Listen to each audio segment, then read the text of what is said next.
Regarding corruption trials, there are undoubtedly more revelations to come. Justice in Burkina Faso needs to evolve. We must redefine our investigation and judgment processes to address corruption effectively.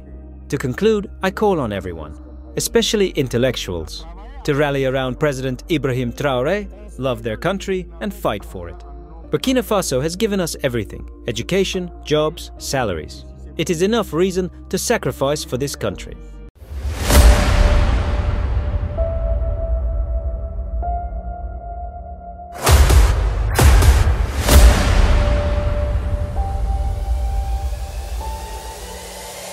This is the journey to One Africa. Mouvement La Convergence des révolutionnaires pour la défense de la patrie. Vous avez dedans une convergence. This is about the launch of the movement, the convergence of revolutionaries for the defense of the homeland. You have within it a convergence of ideas, a convergence of points of view, a convergence of actions by revolutionaries. Why? To defend the homeland.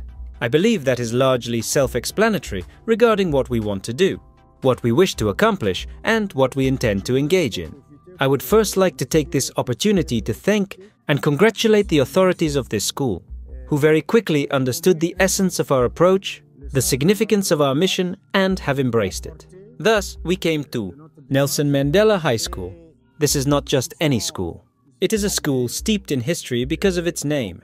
Nelson Mandela, champion of the anti-apartheid struggle, anti-racism, and also a school that has participated in shaping Burkina Faso's narrative. Great names have emerged from this institution, but we are primarily here to meet our children and grandchildren. 37 years ago, Thomas Sankara said, "If you kill Sankara, thousands of Sankaras will emerge." These are the thousands we have decided to meet, not just to repeat slogans, but to truly instill in them the full essence of the struggle led by Thomas Sankara. Our first ambition is this. It is on this fertile ground that the new Burkinabe must grow. Today, we address those in their 30s and 40s, but they are already shaped, they already have habits. However, the youth remain open to ideas and receptive to new thoughts. That is where we must plant the seed, like Sankara. That's why we came to this school, to tell them who Sankara was, what Sankara wanted, and in what direction we are fighting. Not just to teach you something, but also to affirm our commitment to fight for your better future. This means fighting to regain our national sovereignty, to reclaim our national space, to liberate ourselves politically, economically, and culturally from all imperialist influences that have tried to put us in a specific mold, to create a model tailored to their service. That is the essence of Thomas Sankara's struggle. The next step is to continue raising awareness and mobilizing, because this isn't just a school-level issue. As I said earlier, we also need to reach out to the people. Today, you have seen that around Ibrahim Traoré, the president, there are many volunteers, but we want these volunteers to be convinced. They must understand the purpose of this fight, understand and share this vision. For that, we need people to explain, people to convince, people to carry this fight forward. You have seen, for instance, that today the transition has accomplished significant progress. The Burkinabe people have essentially given Ibrahim Traoré a mandate to continue. It's no longer just a transition. It's a form of election affirmed without necessarily going through the Western ballot box, another form of alienation. Why confine ourselves when we can unite and collectively choose someone we believe in? To this day, Ibrahim Traoré has shown through numerous examples what direction he wants to take. He has addressed issues of economic delinquency and taken action against those who have exploited public assets. At the same time, he is focused on agricultural production, equipping Burkinabe people with tools, and strengthening military resources to defend our borders and participate in the broader fight led by African states. This young man has understood the essence of Burkina Faso, and he has made it his mission. We cannot sit idle, cross our arms, or merely gather in public squares. We must accompany him in a serious and committed manner. Those closest to Captain Ibrahim Traoré must demonstrate absolute fidelity.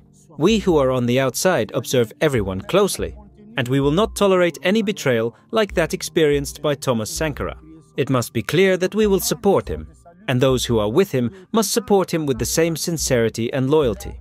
This is not just about filling the public squares. It's about guarding, sensitizing, mobilizing, and contributing to economic development. It's about enriching the cultural fabric of our nation. This revolution must now be nurtured with political and ideological substance. Coup d'etat occur because the political class fails to fulfill its promises or responsibilities. When the political system collapses, the military steps in, not as a coup, but as a salvaging action. Governing is not only about holding political office. It's about loving and advancing your country and sacrificing for the people. This force must now feed on political content, guided by the vision of President Ibrahim Traoré. If we all understand this vision at the same level, everything will be achieved. Economic spaces are those accompanied by the installation of tomato factories. For example, in every region, there are specialties. Group these people around viable projects so they will no longer be beggars. It's the lack of resources that drives them to crowd around one leader or another, not necessarily against the government, but just to have something to eat. But by doing so, they weaken the movement, create activities for them, mobilize them around, for example, market gardening, if it's a potato zone. We've proven what's being done in Yup for tomatoes. For the East, where there are large livestock areas, why not set up leather tanning factories there and export the meat to other countries? That's what it's all about. I don't mean to minimize anything, but I'm proud today to see that President Ibrahim Traoré draws much of what little he knows from Sankara. He is already reflecting what little he has learned from Sankara. This means that if he goes further, he will reconcile us with our charismatic leader who left us. He will soothe our hearts because this is what we hope for Ibrahim Traoré, for President Ibrahim Traoré. He is on the right path, I admit, and sometimes I'm astonished by his youth, the sacrifices he's making. He's young. He also aspires to have a family, to see his little buds grow, to wake up in the morning, eat his bread or drink his porridge. But he's out there in the bush, sacrificing all his youth for us. Please, I'm not a slave to any president, but in this case, I'm ready to give myself totally. Yes, but I've just demonstrated that we need to evolve even in our thinking. But all these concepts of separating the military from the civilian, we inherited that from the French school system. Our justice system, we also inherited it. Today, we complain about it. I condemn coups, but today at university, civilians and military personnel sit on the same benches, learn the same lessons, and share the same scientific rigor. Why do we expect that after obtaining their degrees, the military should be told to stand, guard outside the house, while others develop the country inside? That's a pretentious and unhealthy mindset that we must shed because it's a huge trap imposed by the West. Stop. It's a lot. The entire foundation of the education system needs to be changed. Education should start at home because we tend to leave everything to the teacher. The teacher gives knowledge. They don't educate. That's the parent's job. I educate my children at home, not the school. Also, our languages. Why don't we teach our children in their native languages from kindergarten and primary school? Being proficient in French doesn't mean mastering language. It's about adapting to the needs of our society. We talk about X sub Y in mathematics, but I've never encountered X or Y in my life since leaving school. What I need is simple arithmetic for daily life. All these small cultural impositions, like needing an office to work or following Western norms, keep us enslaved. Look at the bank system. It's your money, but they've created a system where you have to beg to access it. Colonization has framed us in such a way as to crush our mental freedom. Now, as for President Traoré, I think he's on the right track. I sent him a message before coming here to launch this project. He is here to serve, not to build a resume or enrich himself. Leadership is a mission. When the time comes, one must step aside and let others take over. From the Prime Minister's actions, he must understand that he has done something new, and is responsible for it because the first government we knew was largely defined by their political past and ideological agitation. Here, we can feel that it's more about technocrats who bring knowledge. It's at the wall's foot that we'll measure the mason's worth. I haven't betrayed, and I haven't betrayed sense. I've distanced myself from certain practices of sense because, so far, I haven't left sense. No one has taken any measure to remove me from it. And I don't think it would be so easy either. Decisions about belonging can't be made on WhatsApp. If there are administrative texts recognizing sense, there are conditions for joining and leaving. I haven't turned my back on sense. I wish for sense to return to the political scene. But they must understand that today, if we are truly political activists, every struggle has moments where priorities emerge. We are in a phase of existential priorities for Burkina Faso. At this moment, I make no other choice. I hold great respect for Master S, but he has made decisions I don't agree with. The misadventure we are experiencing has placed us all in positions of mistrust. Some continue to talk, write, and exchange with each other, while others choose to ignore their comrades. It's true that sense has been shaken and it will take time to rebuild trust. After the death of Sankara, Sense is the movement that has offered the most speeches of hope. It was genuinely generous in its discourse. I joined them because I read their declarations and saw the youth speaking in assemblies. It gave me hope.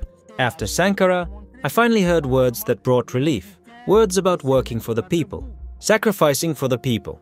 However, there is a difference between the themes and the behavior of individuals. I met Diallo at Norborongo and we crossed paths in Gabon during a festival. We shared our concerns primarily about cinematography. There were themes we disagreed on, but it stopped there. I harbor no animosity towards him. When I get to know someone's family, their children, it creates a bond. Perhaps it's my age, but it develops into something more profound. I sometimes respond to Newton Berry's declarations. If I don't attack him publicly on his page, I write to him privately to express disagreement. At my age, I'm not seeking to gain anything. I want enough people to accompany me to my grave. The rest doesn't matter. There's a woman, whose name I won't mention, who has been very generous in helping me deliver clothes and packages to my family in the north, where I lead an association called OE of the North. This association aims to help displaced people. Doctors have accompanied me to conduct blood tests and other health checks. I've seen behavior in movements and associations that make me step back. Sometimes, even the ways leaders are addressed signal a loss of respect and a turn towards vulgarity. When I sense such things coming, I pull back and speak less. I was reproached for being too visible in the press. During elections, I saw how candidacies were handled. I admit that if things had been managed differently, I might have become a deputy. But it's better this way because of the coup d'etat that followed. I've been an initiator of the project for texts to manage the artist's status in Burkina Faso, which we've pursued for over 30 years. However, with frequent ministerial changes, priorities often shift. Some ministers come with political aspirations rather than focusing on culture. The situation for artists remains dire. They often bear the brunt of financial mismanagement on film sets. Comedians, in particular, live in poverty. For instance, in Côte d'Ivoire, comedians earn a monthly salary of over 200,000 francs. Unlike here, in Burkina Faso, we are celebrated, but the applause doesn't feed us. A Malian once gifted me a motorbike after seeing me struggle on one in the market. Here, in Burkina Faso, I've never received such a gesture despite my years in cinema. Regarding corruption trials, there are undoubtedly more revelations to come. Justice in Burkina Faso needs to evolve. We must redefine our investigation and judgment processes to address corruption effectively. To conclude, I call on everyone, especially intellectuals, to rally around President Ibrahim Traoré, love their country, and fight for it. Burkina Faso has given us everything: education, jobs, salaries. It is enough reason to sacrifice for this country.